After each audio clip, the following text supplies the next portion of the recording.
Veamos un par de distinciones que nos interesaría revisar en el curso, que tendría que ver con posibilidades de ingreso a los problemas éticos, ¿verdad?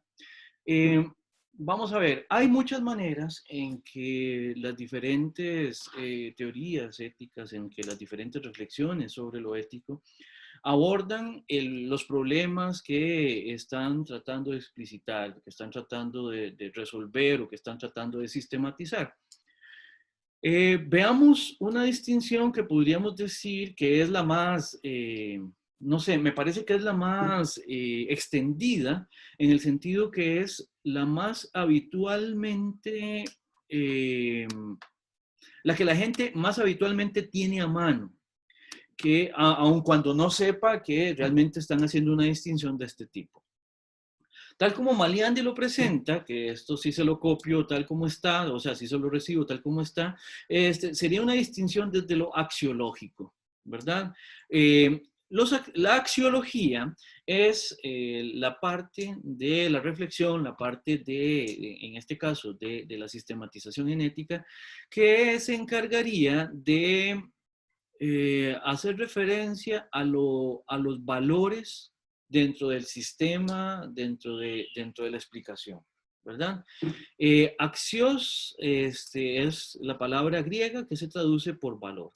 Ahora, así, sin mucho preámbulo, simplemente haciendo la pregunta para ustedes, cuando ustedes oyen hablar de un valor, ¿a qué remiten? Por ejemplo, en ética. ¿Qué sería un valor en ética? Pueden empezar respondiendo con ejemplos, que es fácil, ¿verdad? Pero lo que quiero es la definición de qué sería un valor en una teoría. Escucho.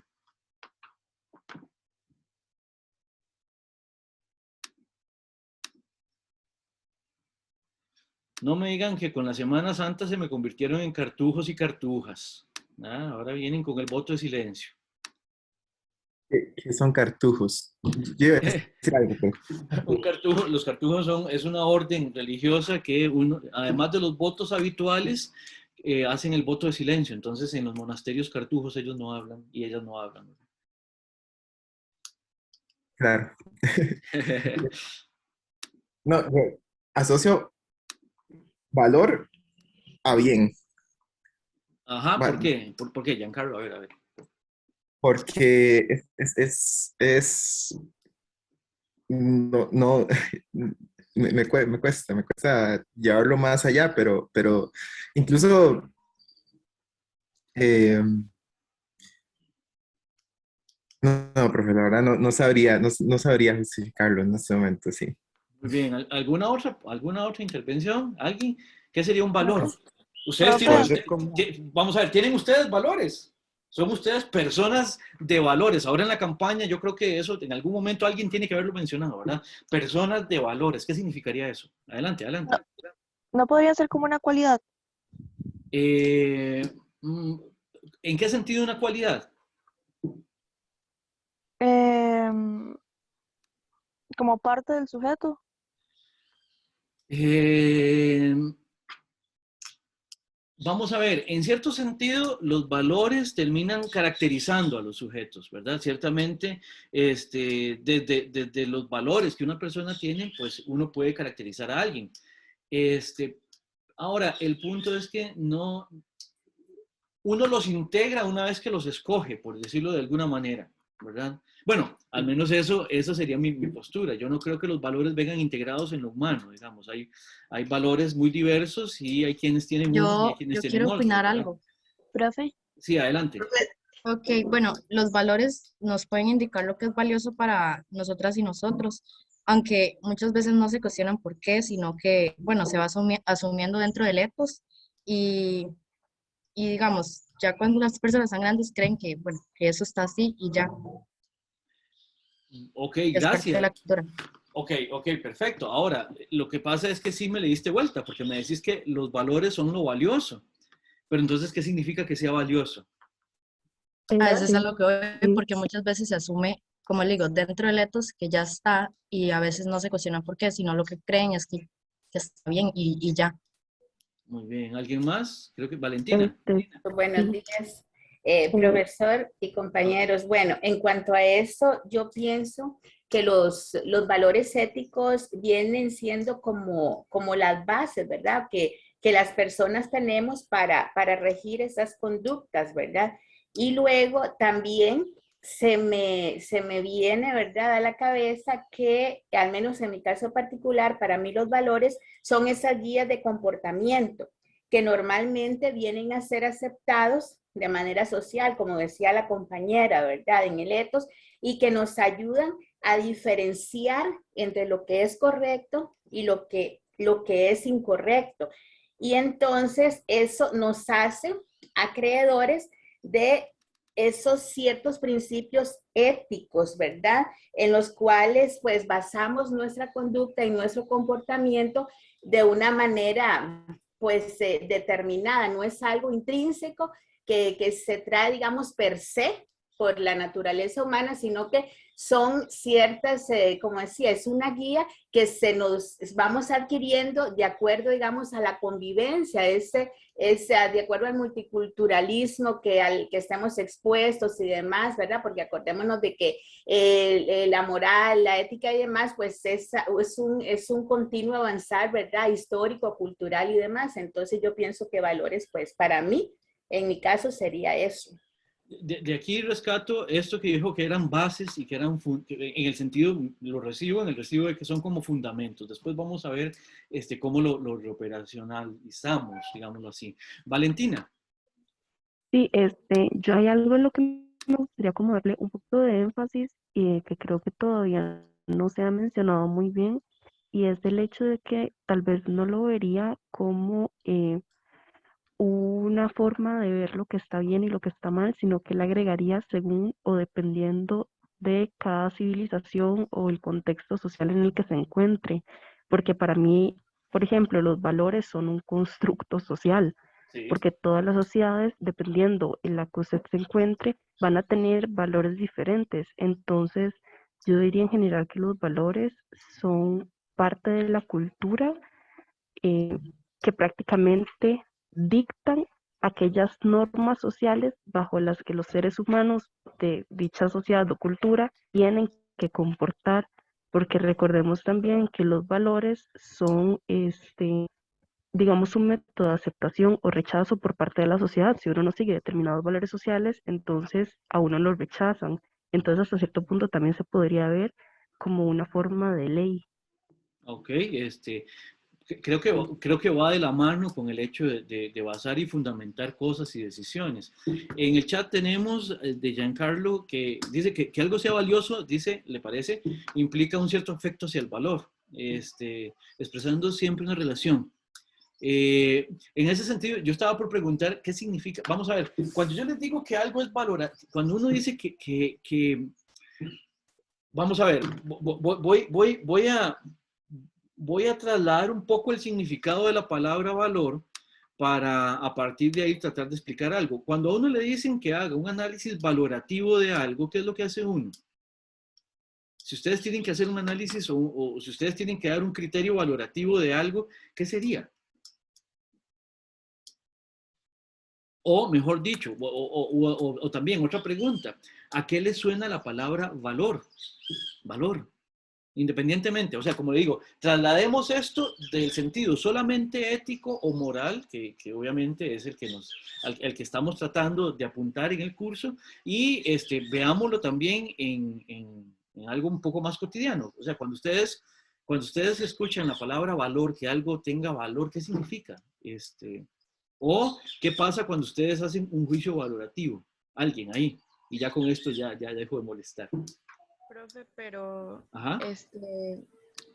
no sé, siento que de cierta parte eso está sujeto a como una opinión subjetiva, porque supongo que no para todos es lo mismo valorar algo, o sea, para mí no tiene el mismo valor X cosa que para otra persona, entonces no sé. Sí, bueno, Naudi, pero muy bien, muy bien. Y lo que estoy preguntando es, sí, cuando independientemente de que tenga diferentes respuestas, dependiendo de quién la dé, ¿qué hace uno cuando uno procede valorativamente al respecto de algo?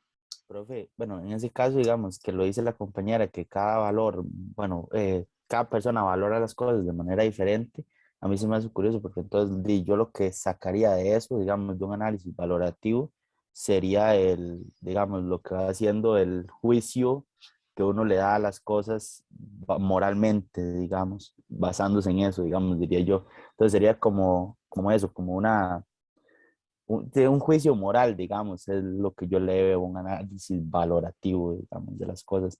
Siento que es como muy de percepción personal hasta cierto punto, o los valores en general. Puede pasar por ahí, y ahora que hablemos en la segunda distinción van a ver cómo esta discusión a propósito de la subjetividad o no subjetividad también va a adquirir un poco de contenido. Voy a poner un ejemplo, bueno, de hecho creo que voy a poner dos. Bueno, dos que están relacionados. Voy a dejar de compartir pantalla aquí solo para que ustedes vean algo. Les voy a compartir algo de mi historia. Si ustedes pueden ver en la cámara en este momento, vean este muñeco. ¿Lo ven? Este muñequito verde. Si les acerco aquí, verán que la cabeza está prácticamente destruida, le faltan las manos y le faltan los pies. Por accidentes con diferentes cosas, ¿verdad? Este muñeco fue parte de mi regalo de cumpleaños de cuando cumplí 4 años. Para mí es un tesorito, ¿verdad? Si un día, qué sé yo, aquí a la casa se meten y se roban cosas, muy probablemente alguien llega y ve este muñeco y dicen, bueno, esto es una basura, entonces no se lo lleven, ¿verdad? Y sin embargo, si este muñeco a mí me lo roban o me lo quitan, pues sí, tampoco es que me hacen mucho daño, objetivamente hablando, pero esto yo lo conservo con un gran cariño. ¿Por qué? Porque valorativamente, y a eso es a lo que iba, para mí, este muñeco tiene un significado, ¿verdad? Que obviamente no va a tener para otras personas, ¿verdad? Entonces, en relación con un valor, con lo axios, ¿verdad? Con el axios que estaba diciéndoles, los valores de alguna manera son contenidos, voy a decirlo así, son contenidos a los que por alguna razón histórica, material, simbólica, dentro de un contexto determinado, a ese contenido se le da una cierta importancia explicativa, operativa, referencial, significativa, etcétera, etcétera, etcétera, etcétera, ¿verdad? Por ejemplo, ayer estaba viendo un documental acerca de la convivencia complicada y tensa que hay alrededor de la iglesia que es la que llaman, la iglesia que está ahí, lo que llaman el Santo Sepulcro, ¿verdad? A propósito de Semana Santa. Ahí conviven personas de religiones diferentes, aun cuando de confesiones cristianas, de versiones distintas de la creencia cristiana, ¿verdad? Están los griegos, están los católicos, ¿verdad? Están los armenios, ¿verdad? Están los ortodoxos, ¿verdad? Y aun cuando son de una tradición que en general remiten a lo mismo, de todas son tradiciones cristianas, hay ciertos elementos simbólicos que están particularmente cargados de una manera en una de las versiones y en otras están cargados de otra manera, ¿ya? Así es en ética también. Y los valores, de alguna manera, son, de alguna manera, núcleos de significación, dadores de sentido, ¿verdad? A ciertos contenidos en la explicación, en la operacionalización de las acciones, de la ética, de la reflexión, etcétera, etcétera. ¿Se entiende? Entonces, una manera de entender la explicación que generamos en la ética es rastrear cuáles son las distinciones de valor que se hace en una determinada propuesta ética o en una determinada vivencia ética. Perdón. En una determinada vivencia ética. ¿Se entiende esto? ¿Habrá alguna pregunta con esto?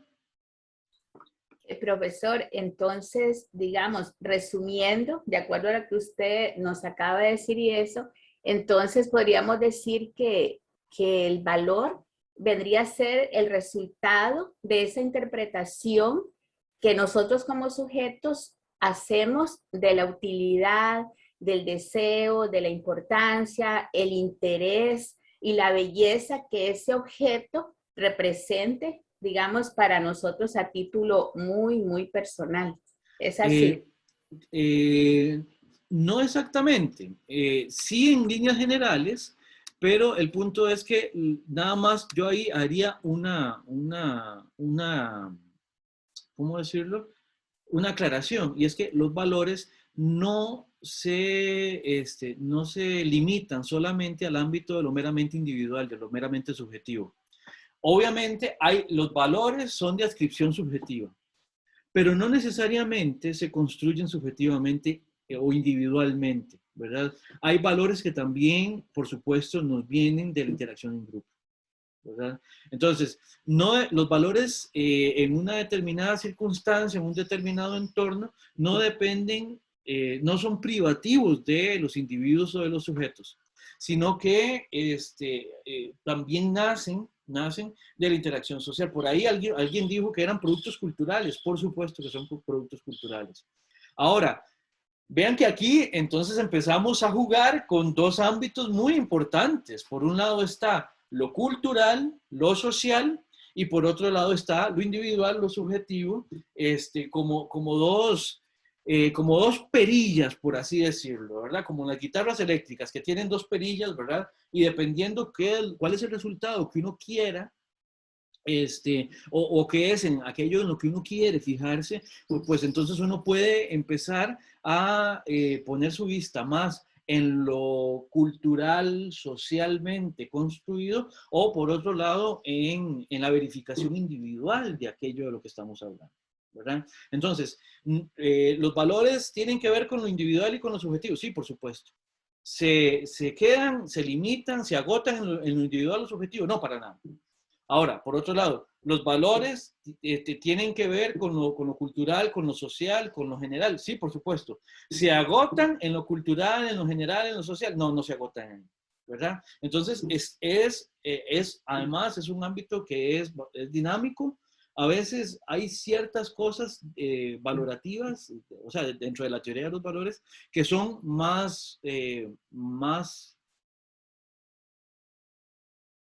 tienen una mayor susceptibilidad a dinamicidad, o sea, tienen mayor capacidad de cambio.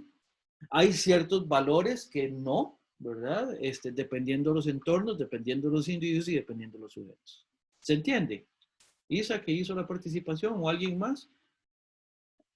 Profesor, entonces siempre, digamos, se presentaría en cierto modo, digamos, como un conflicto, porque si para mí, digamos, en mi ámbito muy personal es algo y socialmente ese constructo, valga la redundancia, social de ese mismo valor es totalmente algo diferente, entonces siempre voy a tener que anularme yo en mi digamos, en mi subjetividad, anularme digamos, en función de ese constructo social, porque no puedo ir en contra de todo, sino que de cierta manera siempre tengo que someterme a lo que la generalidad, ¿verdad?, exija de mí. ¿Es así? No necesariamente. ¿Por qué? El conflicto, primero que nada, el conflicto no necesariamente ocurre. Vamos a ver, voy a poner un valor y lo voy a poner de la manera más general posible para que vea que ahí, en principio, no tendríamos problemas con ese valor. Por ejemplo, la honestidad. La honestidad como un valor rector es algo deseable en un grupo humano y probablemente vayamos a estar de acuerdo en eso, ¿verdad? Entonces ahí no hay conflicto. ahí no habría entonces, qué sé yo, tal vez no habría discrepancias y no habría que pasar por ese, tan siquiera por pensar en tener que someterme individualmente a lo que diga el grupo. Pero ahora, por otro lado, Isa, si el conflicto entre individuos y grupo no existiera, pues muy probablemente los esquemas de valores y los esquemas éticos, los esquemas incluso morales, habrían sido los mismos siempre. Y es un hecho que no son los mismos siempre, que han ido cambiando. Entonces, ¿el sometimiento es necesario? No, no es necesario. Incluso en este curso, más adelante, vamos a tener una lectura a propósito de la desobediencia civil como una propuesta también posible dentro de la ética social. ¿Ya? Entonces, los valores del conjunto no necesariamente tienen que coincidir con los valores individuales o subjetivos. Y en no coincidiendo, no necesariamente los valores del grupo sean eficientes en relación con la toma de decisiones individuales o subjetivas. Entonces, está mucho más abierto que simplemente decir, es que este es el valor en esta sociedad, por lo tanto todo el mundo se comporta de esta manera. No, que va, no es así. No es así. Por ahí tenía una mano levantada. ¿Alguien había levantado la mano? Ya la bajó. Profe, Yo, bueno, profe. Adelante. Bueno, entonces es como decir, por ejemplo, que, bueno, como dijo usted la honestidad, o sea, uno sabe que la honestidad es algo bueno, o sea, es lo moralmente correcto, se podría decir. Pero para ciertas personas puede tener más o menos valor subjetivamente, porque, por ejemplo, usted a veces le pregunta a alguien como qué valora en una persona, dice como que sea honesto, que sea no sé qué, y tal vez deja otros valores de lado, pero no quiere decir que no son importantes, sino que subjetivamente valoran más otras cosas. Sí, sí, los valores son susceptibles de ser jerarquizados. De hecho, sería una bonita pregunta para ustedes en este momento. Si ustedes responden, digamos, a algún tipo de esquema valorativo, ¿cuáles serían los valores que a ustedes les parecen importantes? Si es que se piensan las cosas desde este esquema, digamos. ¿Alguien más iba a decir algo? sí, profe, algo que quería decir yo, digamos, con respecto a lo de la individualidad y grupalidad, digamos, por ejemplo, se presenta mucho en la iglesia, digamos, por ejemplo, los valores grupales que se comparten en una iglesia, después cada persona los toma de una manera individual, digamos, bajo su propio criterio. Entonces, digamos, ahí es donde usted ve que, por ejemplo, toda la grupalidad se convierte en individualidad y cada persona reflexiona acerca de los valores cristianos, Religiosos. ajá, religiosos en general, basados en sus propias percepciones y en sus propias concepciones de la religión en general. Bueno, Brandon, pongamos en pausa esta participación, Brandon, y lo vemos con la próxima distinción que vamos a hacer también, porque ciertamente, vamos a ver, hay valores que se integran desde lo religioso, pero habría que ver cuál es la relación que hay entre valores éticos y morales y valores éticos y morales de origen religioso. No son lo mismo, ¿verdad? No se agotan necesariamente. De la misma manera, hay tres ámbitos aquí que van muy de la mano, que conviven y que tienen que, o sea, si no conviven, hay problemas, ¿verdad?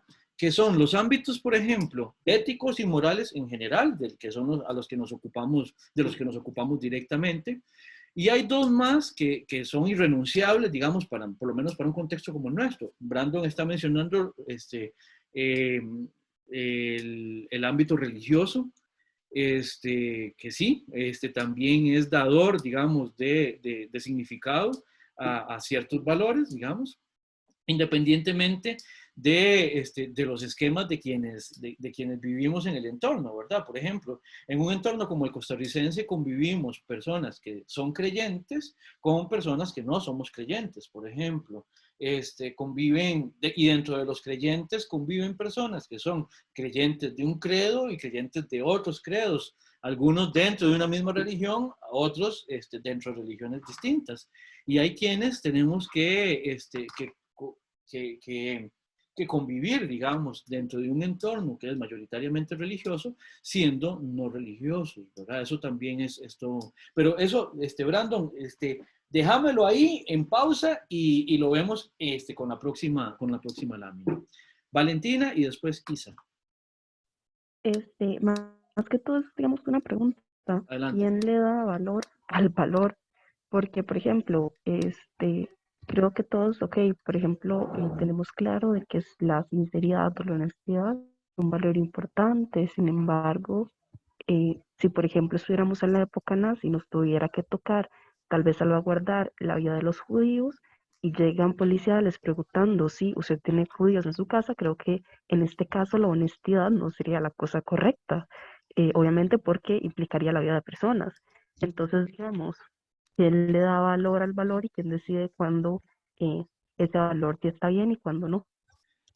¿Se acuerda que en alguna de las clases hablábamos de las condiciones de posibilidad, de que nosotros hacemos ética en condiciones que son materiales, simbólicas e históricas? Son esas condiciones, Valentina, son esas condiciones, y ciertamente, y es lo que les decía, los valores son susceptibles de ser jerarquizados, y esa jerarquía también es susceptible de,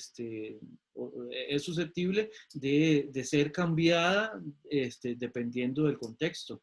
No es lo mismo, el esquema de valores que tiene una persona en un entorno políticamente libre, digamos, en un entorno, digamos, qué sé yo, democrático, por decir grandes cosas de las que se han hablado en las campañas electorales, a, por ejemplo, estar en situación de guerra, en situación de, qué sé yo, de catástrofe natural. Ahí los esquemas valorativos pueden cambiar lo que se tenga en la cúspide. Por ejemplo, mentir tiende a ser un disvalor en nuestras culturas. Pero, por ejemplo, ante el ejemplo que estás dando, puede que mentir llegue un momento en que sea la única salida si uno, dependiendo del esquema de valores, ¿verdad? Es una lindísima discusión, Valentina, esa que estás señalando, y sí, pasa por ahí. Y hasta donde veo, por lo que me estás diciendo en el ejemplo, vean que ahí también podemos meter la discusión en esta distinción de los valores, de qué tan absolutos son los valores o qué tan en relación con las condiciones de posibilidad están dados. Si optamos por un esquema absoluto de valores, entonces la honestidad no debería caerse nunca. ¿Me explico? Y nos somete, digamos, a tener que responder honestamente, no importando las circunstancias. Si es que la honestidad es un valor absoluto y si la honestidad en ese sentido no está también en función de las condiciones de posibilidad. Sí, perdón, tenía la mano levantada Isa. Perdón, démosle la palabra a Isa y después te doy la palabra. ¿Está bien? Bueno, así rapidito me siento como en una aporía, profesor, honestamente.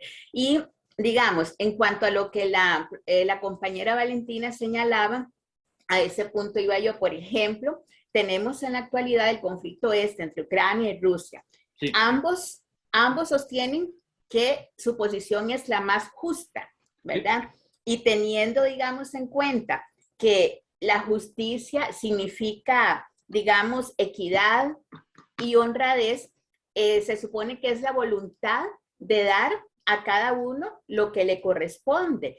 Digamos, es ese sentimiento de rectitud que debe gobernar la conducta y que se debe acatar, digamos, en el que se deben acatar debidamente todos los derechos de los demás. O sea, a mi manera de ver, todas las virtudes están comprendidas en este valor. Sin embargo, vemos, ¿verdad?, en el día a día, como digo yo, el gobernante de una nación, el gobernante de otro, como lo era también en la época de la colonización y demás, siempre sosteniendo, ¿verdad? Como Sepúlveda decía, las razones para una guerra justa. Entonces aquí llego al punto que usted señalaba, de que se debe hacer digamos, una jerarquía de valores y vamos preponderando qué es lo más importante en beneficio de ese bien común, ¿verdad? Al que nos dirige Aristóteles. Entonces, la pregunta mía es esta, entonces volvemos a lo mismo, profesor, siempre, o sea, lo que usted decía, no hay valores absolutos, sino que vamos adaptándonos según el constructo social nos vaya exigiendo. Entonces, ¿dónde queda eso que en mi interior, para mí, es un valor que podría decirse absoluto? Entonces, yo sigo sosteniendo mi tesis, ¿verdad? Toda cabezona, de que tengo que anularme en beneficio de ese constructo social.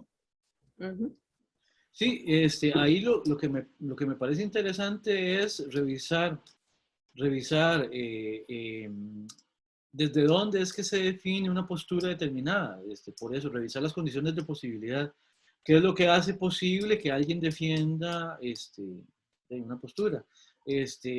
Para esto, por ejemplo, el texto de Hannah Arendt a propósito del juicio que se le hizo a Eichmann, cuando él decía que él estaba cumpliendo con su deber como funcionario, ¿verdad? Entonces, la pregunta es, bueno, Eichmann, un funcionario nazi, en tanto que funcionario, él pues cumple con hacer su trabajo, pero su trabajo está colaborando con la matanza, ¿verdad? Entonces, sí hay criterios con los cuales uno puede ingresar. No siempre quedan claros y a veces hay algunos que históricamente hay que esperarse para recabar muchísima más información para tenerlos claros, ¿verdad? Pero sí, o sea, dependerá de las condiciones que lo hacen posible. A eso es a lo que vamos. Compañero, es que no sé quién era quien estaba intentando participar, por favor. Profe, era yo, ¿no? Y lo que iba a decir era que entonces ahí es donde entran a jugar lo que sería el juicio de valor, digamos, determinar qué tan importante, referido a lo que dijo la compañera anteriormente, de la honestidad, que me parece que sí, que entonces hay que ver entender que los juicios de valor siempre van a determinar, digamos, cuál es el valor que nos parece importante. Sí, por lo menos para determinar qué es lo que está justificando una determinada línea interpretativa o una determinada línea de acción. De ahí no se sigue de que porque alguien emita un juicio de valor, de ahí no se sigue necesariamente de que esa línea de acción o esa línea interpretativa sea necesariamente la más indicada, la más correcta. Ahí no estamos haciendo ningún tipo no estamos llegando todavía al análisis de ese contenido. Simplemente lo que estamos es tratando de poner aquí en cuenta de que hay teorías éticas que funcionan a partir de un esquema valorativo. Y vean en este sentido la distinción que ustedes la pueden ver también en Maliandi. Maliandi me menciona otras cosas, pero no me interesan todas. Por ejemplo, habría que ver si lo que estamos haciendo o dejando de hacer, si nuestras líneas de acción o nuestras líneas de interpretación, que es lo que he estado mencionando el día de hoy, se orientan desde el deber, desde el no deber, desde lo moral, desde lo inmoral, desde la justicia, desde la injusticia, desde lo correcto, desde lo incorrecto, o desde lo más fácilmente referenciado, o sea, la ética a la que generalmente todo mundo apela, que es la ética de lo bueno o de lo malo, ¿verdad? De repente, estos son criterios posibles de ingreso a la sistematización, a la explicación desde el punto de vista reflexivo ético, o esto es también lo que justifica la decisión en una línea determinada de acción, pero eso es simplemente un punto de partida, ¿se entiende? Y vean que aquí todo esto que hemos hablado en esta primera parte de la clase de hoy tiene que ver solamente con ver cuál es el contenido, la carga, por así decirlo, simbólica. En algún momento se los decía así, ¿cuál es la carga de importancia que tiene un contenido simbólico en relación con determinadas líneas posibles de acción o de interpretación? Veamos una segunda distinción posible.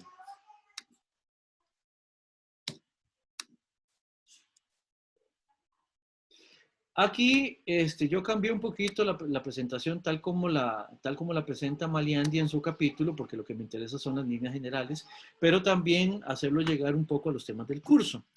Otra distinción posible en ética está desde las formas de hacer como una contraposición entre norma y hechos, ¿verdad?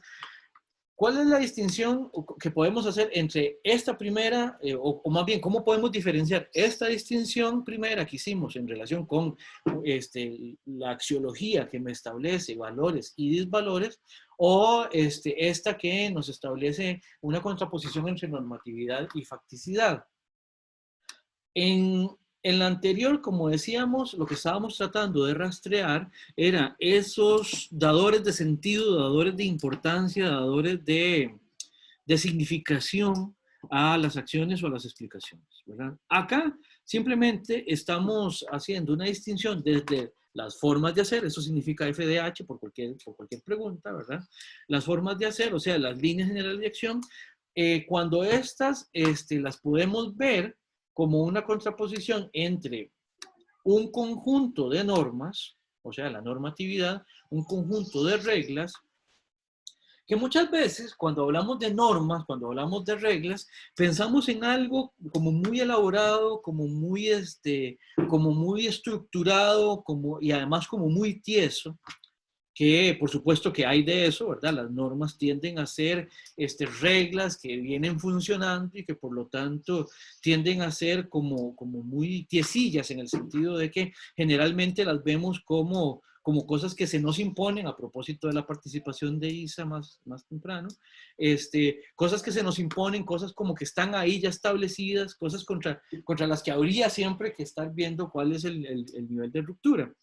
Pero las normas tienen incluso muchas veces que ver con cosas muchísimo más básicas que esas, ¿verdad? A veces la normatividad la establece uno desde algo tan sencillo como sus hábitos. Si es que queremos tomar en cuenta aquí incluso las líneas de acción individuales. Por otro lado, la facticidad contrapuesta a la normatividad, lo que intenta señalar en este momento es de qué manera, independientemente de que haya ciertas normas, de qué manera es que se llevan a cabo acciones, ¿verdad? Porque incluso muchas veces, qué sé yo, se sabe qué es lo que hay que hacer, se sabe qué es lo deseable, a partir incluso de los valores, pero las acciones van por otro lado. Solo por poner un ejemplo del que ya habíamos hablado a nivel nacional. Desde el punto de vista valorativo, por muy ticos o ticas que seamos, sabemos que la puntualidad tiende a ser un valor, algo bueno, algo deseable, ¿verdad? Pero curiosamente, ¿verdad? Eso en Costa Rica, dependiendo de ciertos ámbitos de acción, no se convierte en algo fácticamente asumido, ¿ya? Sin que porque no esté fácticamente asumido, pierde importancia valorativa. Ven qué bonito que es todo esto. O sea, porque incluso nosotros podemos saber que tener puntualidad y que llegar puntual y que cumplir con cierta puntualidad es un valor.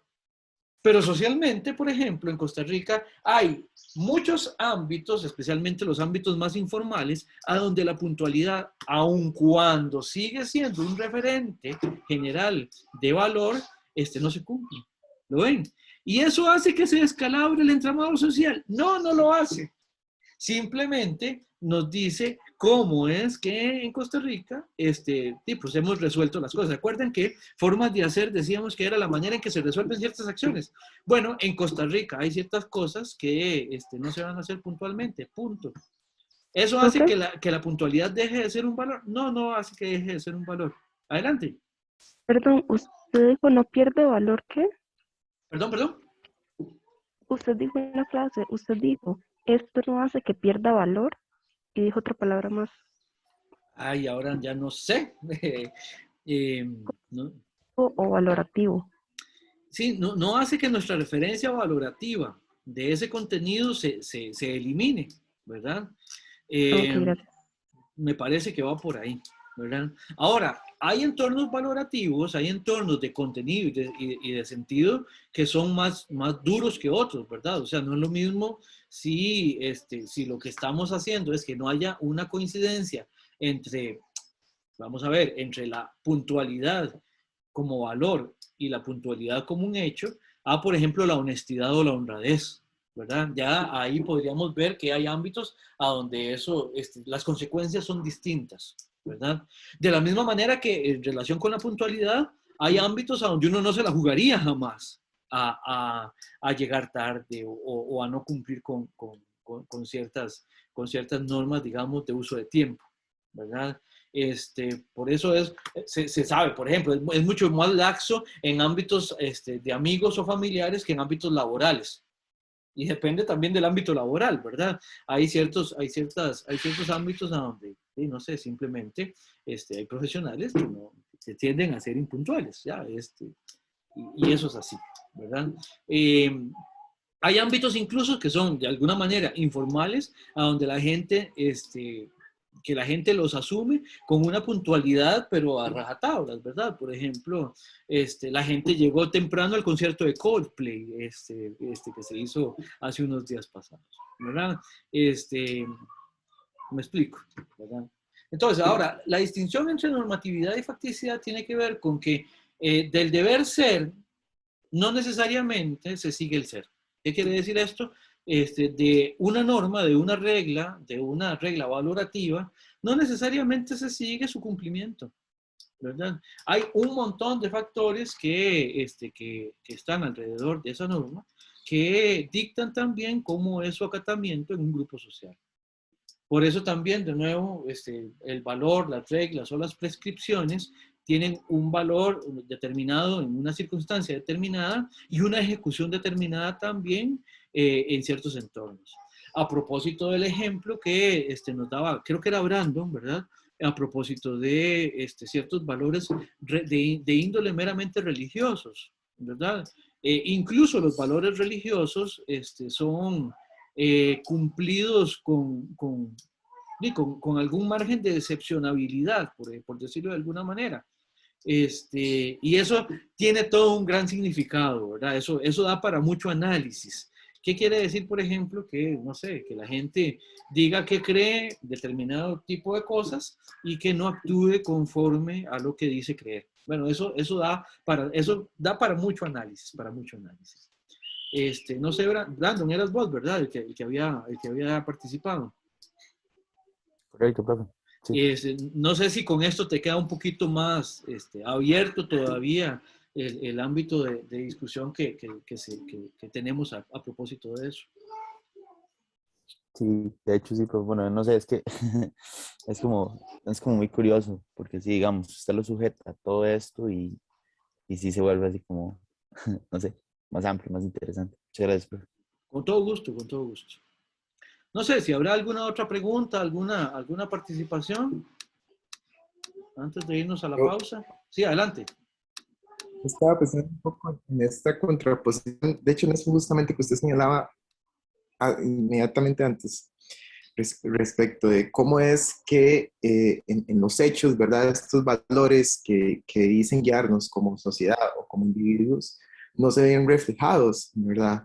Entonces, de repente, yo digo que soy una persona honesta, que amo mi cuerpo, que amo mi familia, y veo los hechos y en realidad es totalmente, reflejan totalmente otra cosa, ¿verdad? Pero de repente, si uno se cierra a ese ser, digamos, y se enfoca únicamente en el deber ser, me parece que corre el riesgo de desconectarse totalmente con la facticidad de la realidad, ¿verdad? Y pensaba un poco en esto a propósito de la lectura de Bauman, que la empecé en Semana Santa, y cómo me parece que de repente en el proyecto de la modernidad, justamente, bueno, esto es uno de sus pecados, enfocarse tanto en el deber ser que ocurre un olvido de lo que en realidad implica la proyección de este deber ser en el ser. Y pensaba en Bien, no recuerdo el autor de este libro, que se llama El lado oscuro del Renacimiento o de la modernidad, que es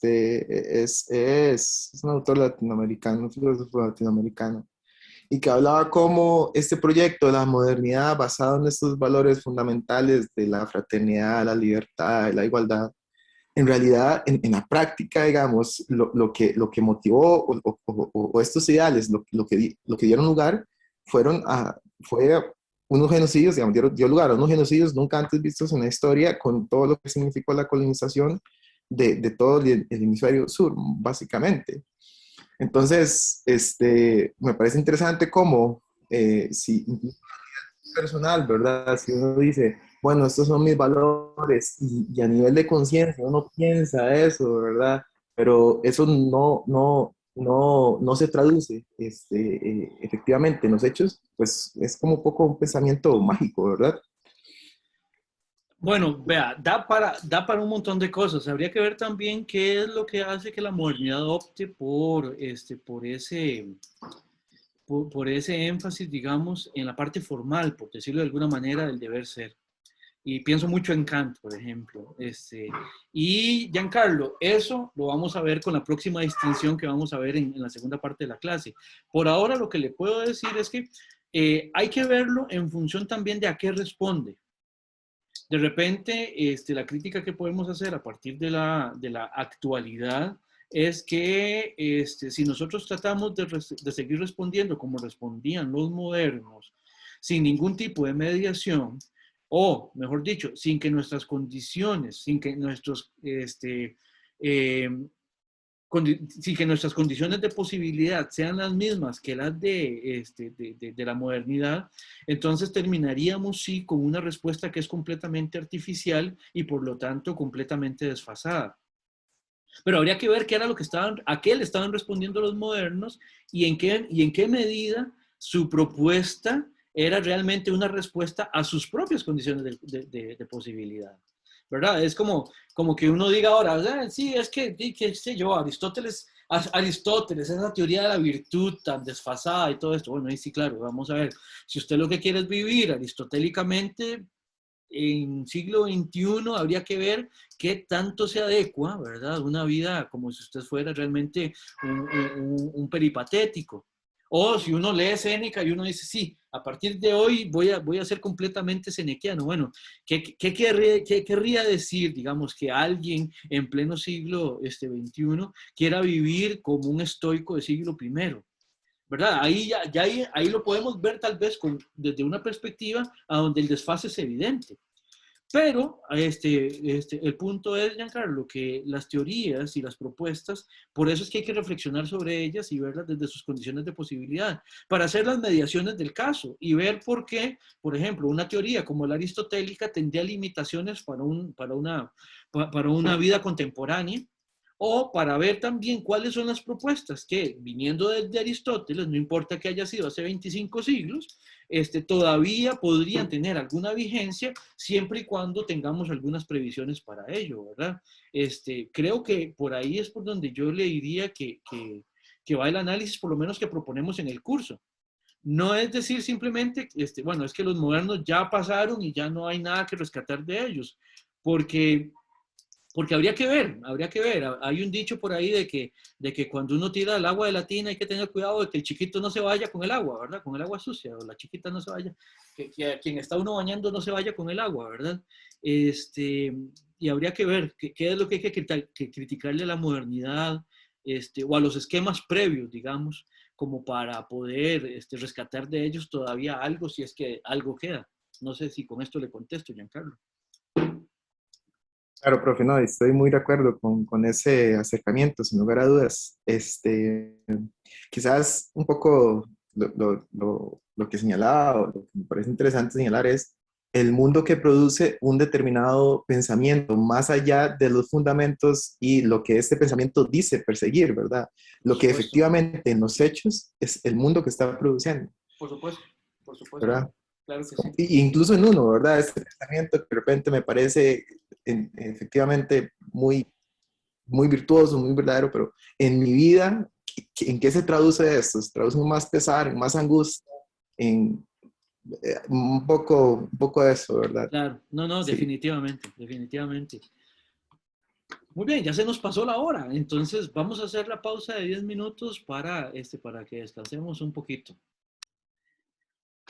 Bien, la otra distinción a la que quiero dedicarle la sesión de hoy es la distinción entre sujeto-individuo. Y en líneas generales, en líneas interpretativas generales y propositivas generales, a lo que implica una distinción como esta, ¿verdad?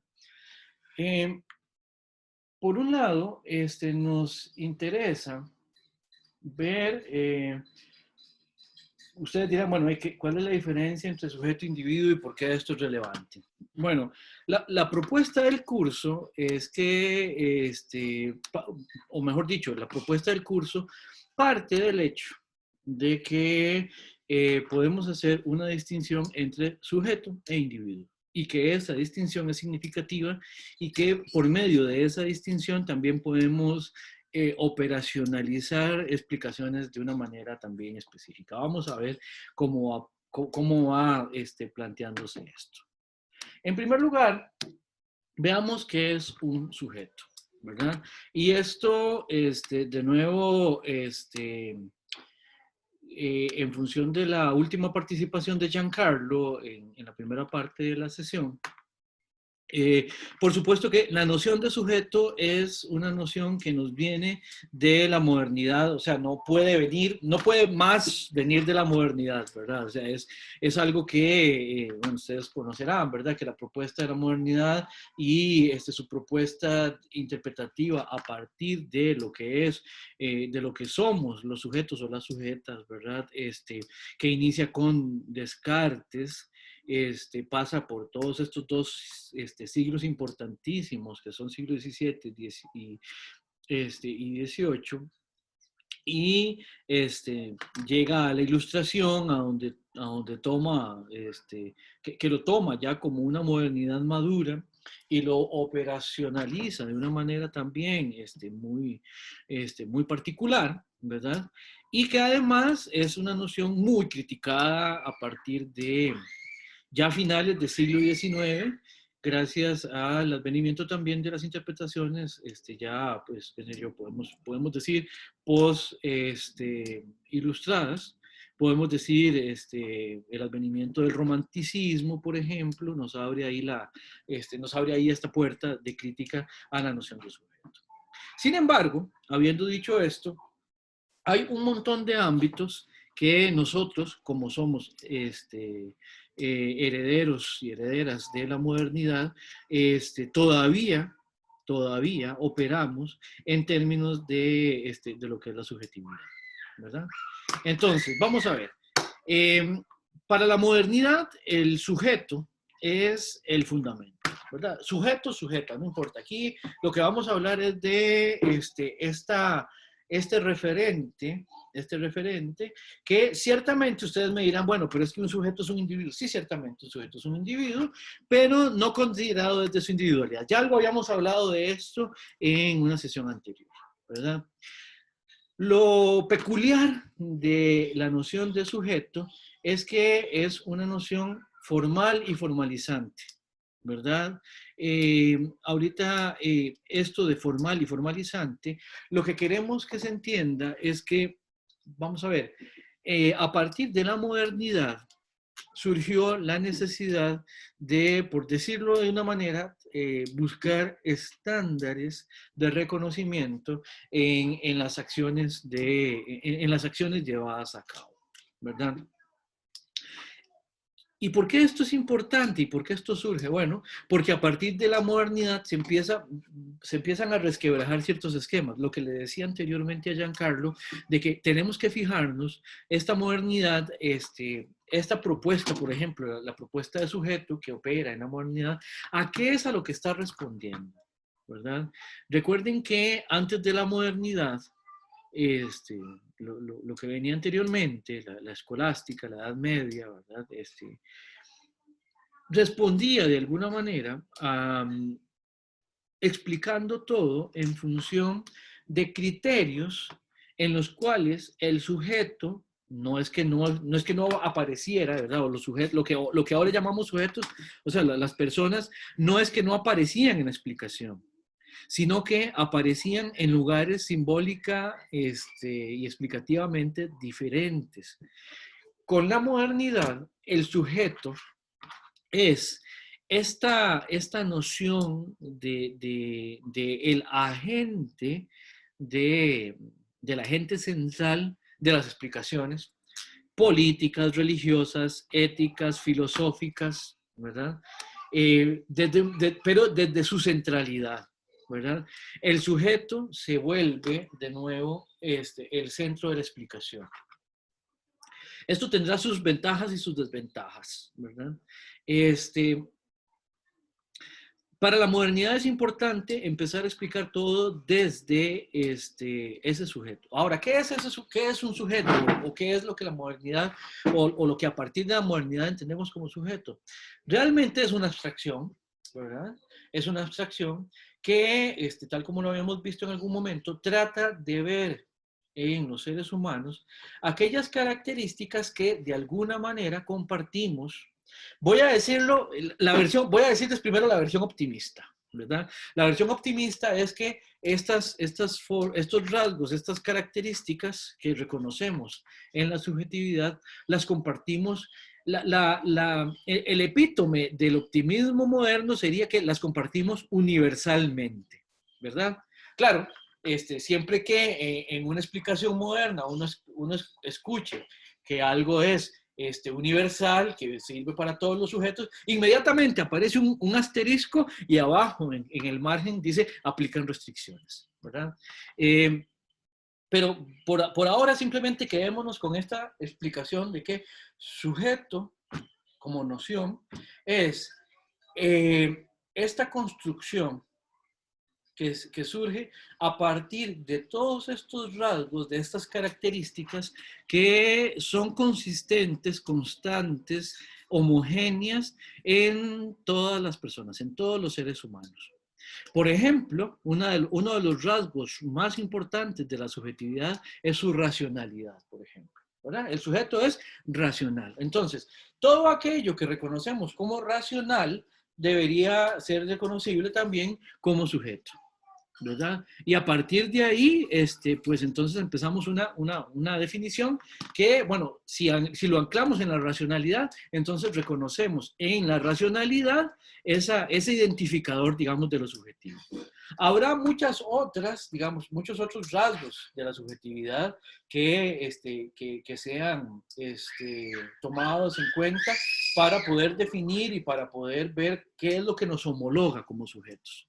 Ahora, cuando estamos hablando de rasgos y de características que compartimos y que tenemos homogéneamente de manera universal, es obvio que lo que estamos es tirando una línea muy general, una sombrilla muy general que de alguna manera cubre una gran cantidad de instanciaciones, dirían en lógica, ¿verdad? Una gran cantidad de personas, de seres humanos. Ahora, esto lo que hace es que de alguna manera nos homologa, nos unifica, nos iguala. Todos los sujetos son iguales, ¿verdad? A ver, Giancarlo, Isa, ustedes que son de derecho, ¿verdad? ¿Cómo es que vamos a ver, en la fachada de la Facultad de Derecho hay una representación de la justicia? Me imagino que la veremos, quienes hemos pasado por ahí la habremos visto, ¿verdad? ¿Cómo se representa a la justicia? Bueno, les pregunto a Giancarlo y a Isa porque ellos son de derecho. No sé si habrá alguien más de derecho acá. Bueno, en primera instancia, ciega, ¿no? Ciega. Eso marca objetividad, ¿no? Que se aplica por igual a todos sin perjuicio de nada, etnia, religión, demás, ¿verdad? En primera instancia. Pero bueno, eso ya es otro, en un enano de otro cuento, ¿verdad? Si eso es efectivo o es simplemente normativo. Bueno, aquí la palabra que hemos utilizado es que eso es formal, digamos, desde el punto de vista formal, a la justicia en este caso a la justicia del derecho, se la retrata ciega, precisamente porque no se fija. Isa decía, no se fija en nacionalidad, en religión, en etnia, en tal. ¿Por qué? Porque en lo que sí se fija es en lo que a todos nos iguala. Y precisamente no se fija en esas peculiaridades, precisamente no se fija en esas peculiaridades para poder ser justa, para hacer justicia. Pero esa representación de la justicia es moderna. Antes de la modernidad, a la justicia no le interesaba ser ciega. Es más, antes de la modernidad, quienes tenían el poder y quienes ejercían el poder judicial, no necesariamente trataban a todas las personas de la misma manera, ¿verdad? Por ejemplo, esta noción de que no hay nadie por encima de la ley, surge a partir del hecho de que se considera que todas las personas son sujetos de derecho. ¿Por qué? Porque lo que hace es que para todo mundo sea igual, todo mundo opere de la misma manera. Voy a poner un ejemplo. ¿Sí? Generalmente pongo este ejemplo. Si ya llevaron otros cursos conmigo, probablemente ya lo escucharon, ¿verdad? No sé si ustedes vieron la película Corazón Valiente de Mel Gibson, ¿verdad? Hay una parte, precisamente, es muy interesante para cuando, según la película, para cuando William Wallace invade York, el rey se va a hablar con su hijo, que básicamente es algo así, es retratado como un inútil, el hijo del rey en esa película. Y es muy curioso porque además históricamente se sabe que William Wallace nunca tomó York, pero eso es otro, como decía ahora Isa, eso es en otro cuento. El punto es que la escena a mí me llamó mucho la atención, o me llama mucho la atención esa escena, porque precisamente el hijo, que es representado como un irresponsable, como un blandengue, como un inútil básicamente, está en su habitación con un amigo, con un amigo suyo, ¿verdad? Que están ahí simplemente pasando el rato mientras están siendo asediados, en este caso por los escoceses, ¿verdad? El rey llega y está enojadísimo, ¿verdad? Porque precisamente pues, les están haciendo bastante daño, ¿verdad? Y de alguna manera, ¿verdad? Cuando el rey llega y empieza a hablar con el hijo y todo esto, el amigo de su hijo, ¿ya? Osa interrumpir la conversación entre el rey y el príncipe. Y además, de alguna manera, como desdeñando mucho lo que significaba el hecho de la toma de importancia de William Wallace, ¿verdad? O sea, de la toma de York por William Wallace, ¿verdad? Y el rey se queda así de pronto. El rey estaba enojadísimo, ¿verdad? Y de pronto el amigo del hijo, que era un plebeyo, o sea, que no era un plebeyo, mentira, pero sí era un siervo del rey, simplemente le dirige la palabra en un momento donde el rey no se la ha dado y todo esto, y el rey se queda así como extrañado y le dice, ven acá, muchacho. Y en la escena él va y lo abraza, ¿verdad? Y le dice, quiero que vengas a ver algo. Y se lo lleva hasta la ventana. No sé si ustedes vieron la película. Y una vez que llegan a la ventana, el rey que lo llevaba así abrazado, lo que hace es que lo empuja por la ventana. Porque osó interrumpir de esa manera, y además el rey estaba cabreadísimo, ¿verdad? Esa es una escena medieval. No digo que sea real, que haya ocurrido así en la vida real, pero el punto es, en ese momento, por el tipo de derecho que había en la sociedad medieval, el rey podía hacer eso. Y no iba a ser juzgado por nadie, y nadie le iba a reclamar por lo que había hecho, porque era el rey, ¿verdad? El rey y los nobles y los plebeyos no eran iguales, ¿ya? ¿Por qué? Porque la persona del rey, ¿verdad? Tenía un peso político, incluso militar, incluso en el modelo de explicación, tenía incluso un papel político ejercido por deseo divino, ¿verdad? El rey simplemente no valía lo mismo que sus súbditos. ¿Por qué? Porque era el rey.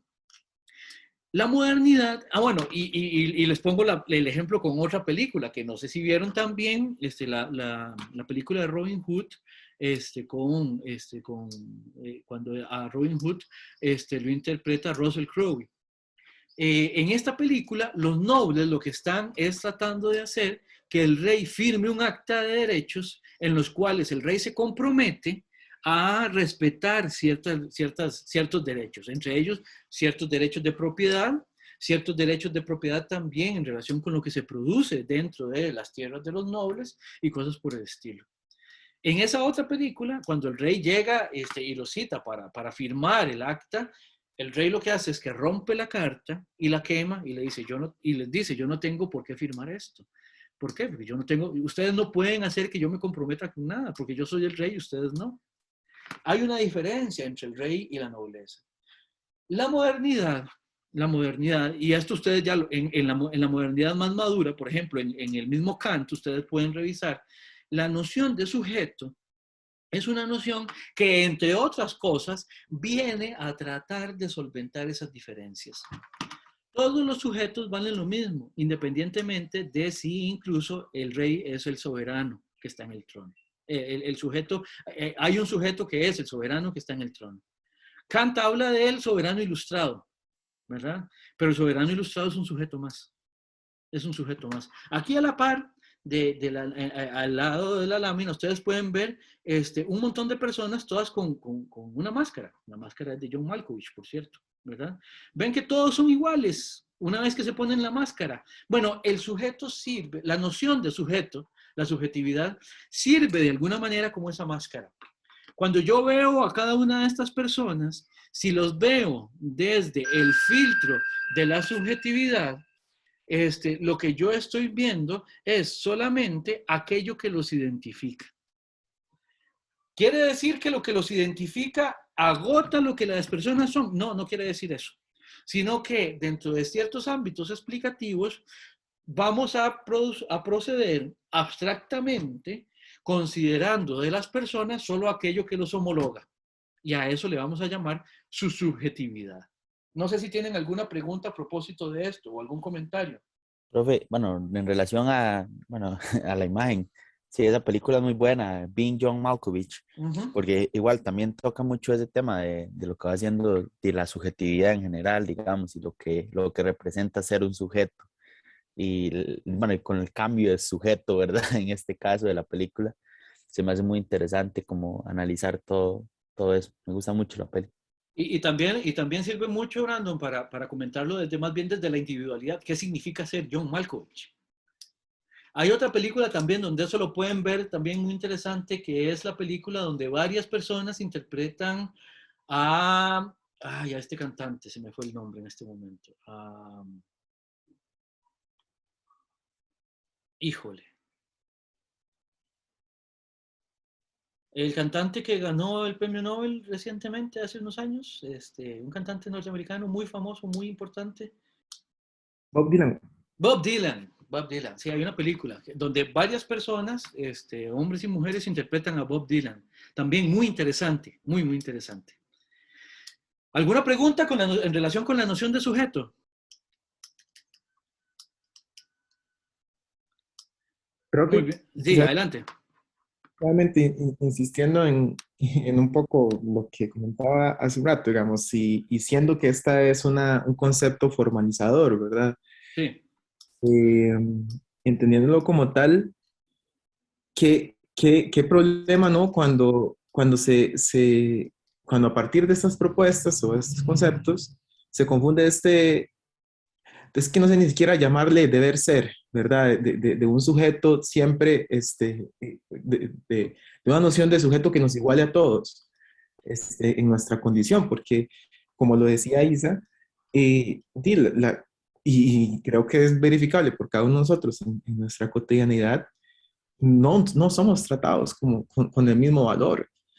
Ahí afuera uno vale en función, bueno, prácticamente del capital que usted tiene y del, vamos a ver, del prestigio y otras cosas, ¿verdad?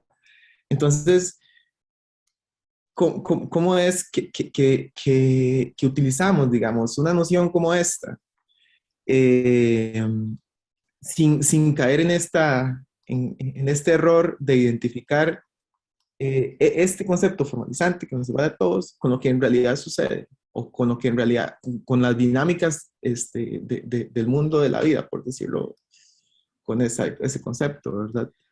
Sí, yo creo, Giancarlo, que lo que hay que hacer es también no perder la alerta y no quitar a la noción de sujeto que está operando ahí en la vida cotidiana, no quitarle la capacidad, su capacidad de ser criticado, de ser una noción criticable, ¿verdad? Porque también hay muchos ámbitos donde esto da sus réditos. Por ejemplo, bueno, desde el punto de vista, bueno, vos sos de derecho, digamos, voy a hacer un ejemplo desde el derecho notarial, por ejemplo. Cuando dos personas llegan a comprar, a hacer un contrato de compra-venta, la primera le vende a la segunda cualquier cosa determinada, no importa, lo pueden hacer en función de que hay un cuerpo legal que los reconoce como sujetos que pueden hacer eso, les da esa potestad, ¿verdad? Entonces, vea que ahí, independientemente, bueno, de que eso también está atravesado por todos estos problemas que vos decís, de que no es lo mismo tener un capital a tener otro, que no es lo mismo, un montón de cosas, ¿verdad?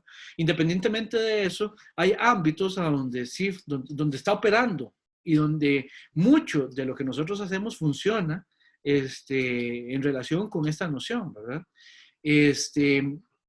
Y esas otras diferenciaciones individuales terminan pesando también, incluso en un esquema de referencia subjetiva como es el nuestro. Y yo creo que lo que hay que hacer es siempre estar de una manera muy conscientes, viendo cómo es que está operando, cómo es que está funcionando el ámbito en el que nos estamos moviendo. Y en la medida de lo posible, ver hasta dónde da de sí esta noción, hasta dónde da de sí lo que hacemos como sujetos. Y cuándo pensarnos como sujetos es suficiente y cuándo no. No sé, Giancarlo, si con eso. Sí, sí, profe, me parece muy sensato verlo de esa forma. Y ahora, y siempre, digamos, también viendo sus limitaciones, por supuesto. Y por eso es que también vamos a hablar de individuos, pero para eso está la lámina que sigue, digamos. Ahorita la pasamos. Isa. En cuanto a eso que usted se refirió en el campo del derecho notarial, me parece muy, digamos, muy importante señalar aquí esto. Digamos, usted, según lo que acaba de decir, hay sujetos de sujetos, como en el derecho notarial. En el derecho notarial se distinguen, digamos, los sujetos como personas naturales y el sujeto como persona jurídica. No tenemos un solo tipo de sujeto. Es correcto. Entonces, como decía el compañero, ahorita, cuando uno sale al mundo real, al mundo de afuera, nos encontramos también con sujetos de sujetos. Y de ahí entonces vienen las diferentes concepciones, modos de actuar y la diferente forma en que nos afecta el constructo al que afuera nos vamos a enfrentar. ¿Es así? Sí, correctamente. Vean que incluso vamos a ver, incluso hasta para facilitar la existencia, que eso también es una de las cosas por las cuales nosotros generamos este tipo de explicaciones y de respuestas, uno anda en la vida cotidiana, uno parte de un montón de supuestos, los cuales no siempre son conscientes. Qué sé yo llamo a un taxista para que me lleve de mi casa a algún lugar. Y yo, cuando este taxista llega, yo supongo que él opera más o menos similar a mí. Que si yo le hablo, él va a entender. Que si yo dialogo con él, él me va a poder responder. Que podemos ponernos de acuerdo. Que podemos, no sé, si llega el caso a haber un inconveniente, que podemos también negociar, qué sé yo, algún tipo de problema, no sé, o incluso que, no sé, a veces Incluso uno le puede decir al taxista, vea, le sugiero que se vaya mejor por esta otra ruta, y el taxista le puede decir a uno, vaya, sí, por esta razón, o no, viera que pasó esto, o hay un choque, lo que sea. Ahí están operando un montón de supuestos en los cuales uno, básicamente, y bueno, díganme si no, pues lo podemos también conversar. Pero el punto es que uno generalmente sale a la calle esperando que las otras personas reaccionen de una manera más o menos previsible. ¿Y previsible a partir de qué? A partir de ciertas características que uno está considerando que las personas tienen, que son racionales, que son susceptibles de conversar, que son susceptibles de negociar, que son susceptibles de entender, que son susceptibles de explicar, que son susceptibles de ser convencidos, que son susceptibles de convencernos y cosas por el estilo. Vea que ahí hay un montón de supuestos que, insisto, uno no siempre los tiene conscientes, pero uno más o menos proyecta que las personas son de alguna manera similares a uno, independientemente de las diferencias, ¿verdad? Y ustedes, uno lo nota, si uno, qué sé yo, se monta en un bus y se monta en otro, qué sé yo, cuando ya uno tiene ciertas veces que se ha montado con el mismo chofer, uno ya sabe hasta la emisora de radio que va a llevar, o hasta cuál es la conversación que le va a poner a uno el taxista, si es que ya uno habitualmente anda con ese taxista o con ese Uber o como lo quieran, ¿verdad? Ya uno genera ciertas expectativas y también esas expectativas las genera incluso cuando uno no conoce a las personas con las que está interactuando. Esas expectativas de alguna manera remiten a la noción de subjetividad.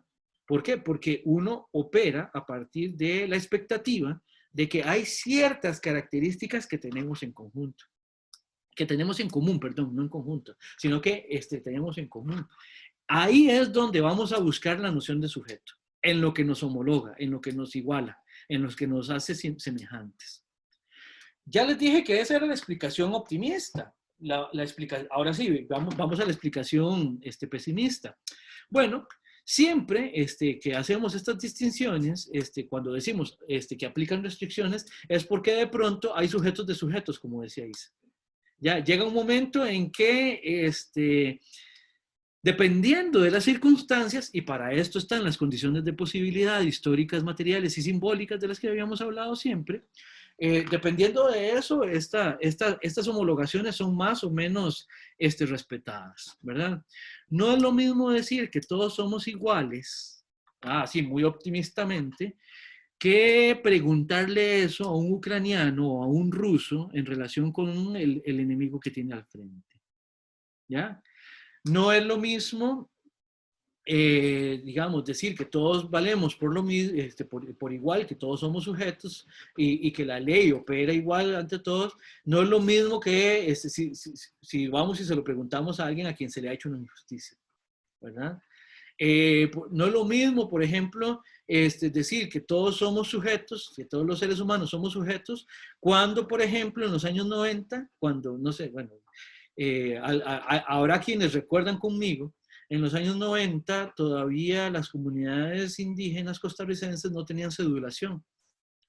Y hay un ejemplo muy interesante cuando a Benjamín Mayorga, que para aquel entonces jugaba con Saprissa, si no me equivoco, o con Heredia, no me acuerdo la verdad. Cuando a él lo entrevistaban después de los partidos, a él le preguntaban sobre el partido, ¿qué le pareció el gol? ¿Qué le pareció la jugada? ¿Qué le pareció el centro? ¿Qué le pareció que perdieron hoy? ¿Qué le pareció que ganaron hoy? Y él decía, yo no quiero hablar de nada más que el hecho de la injusticia que mi pueblo, porque él es de una comunidad indígena, a mi pueblo no nos están dando todavía cédulas y queremos que nos den cédulas. Y él, siempre que lo entrevistaban en esa época, él decía, queremos cédulas. Él no se refería a otra cosa. Interesantísimo, interesantísimo. Pero entonces, no es lo mismo decir todos los seres humanos somos lo mismo cuando hay sujetos reconocidos y hay personas que no son reconocidas como sujetos. Pongo otro ejemplo. Con el problema de la migración, por las razones que sean, ¿verdad? No es lo mismo la manera en que Europa está reaccionando ante la emigración de los ucranianos, ¿verdad? Otros europeos, blancos, ¿verdad? Que están llegando a Europa, cómo estaba reaccionando Europa ante la inmigración de las personas que venían de África, ¿verdad? No es para nada lo mismo.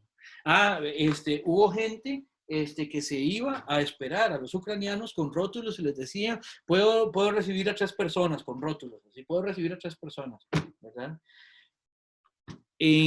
También en el noticiero alemán del Deutsche Welle, vi que en ese éxodo de personas que salían de Ucrania, iban, por ejemplo, iban un par de congoleses también que emigraron del Congo a Ucrania, y a estos sí no los recibían con esos rótulos de la misma manera. Entonces, ven, es a veces demasiado optimista, y yo creo que esa es la desconfianza que le he sentido hoy a Giancarlo, por ejemplo, a propósito de que, sí, digamos, la noción de sujeto, el problema es que lo hace a uno explicarse las cosas de una manera, pero cuando uno va a la realidad se enfrenta con el hecho de que, no sé, por ejemplo, si yo con esta nariz, con esta barba y con este color, intento ir, especialmente si me dejo la barba un poco más larga, si yo intento ir a Estados Unidos, todavía hoy, muy probablemente a mí me dejan guardado un par de horas en algún aeropuerto, digamos, muy probablemente, Lo ¿verdad? meten al cuartito, profe. Sí, me dicen, vea, queremos mostrarle algo aquí, venga, vea qué lindo. Venga, sí, venga a videojuegos un ratito. A Sí. propósito de eso, profesor, Keylor Navas, no vayamos muy largo, los otros días los titulares de la prensa nacional se llenaban diciendo, ¿verdad? El guardametas nacional hospedó, abrigó en su casa no sé cuántos ucranianos, convirtió la sala de cine en un dormitorio gigante. Y desde hace mucho tiempo atrás, pues, usted mismo lo ha dicho, tenemos africanos, tenemos palestinos, israelíes, ¿y por qué hasta ahora? Porque son blancos, ojos azules y demás, ¿verdad? Son sujetos de sujetos. Claro. Bueno, y no hace mucho tiempo nosotros tuvimos varados a un montón de refugiados en la frontera norte, a los cuales no teníamos cómo ubicarlos en ninguna parte. ¿Por qué? Porque no teníamos cómo reconocerlos. No los reconocíamos como sujetos.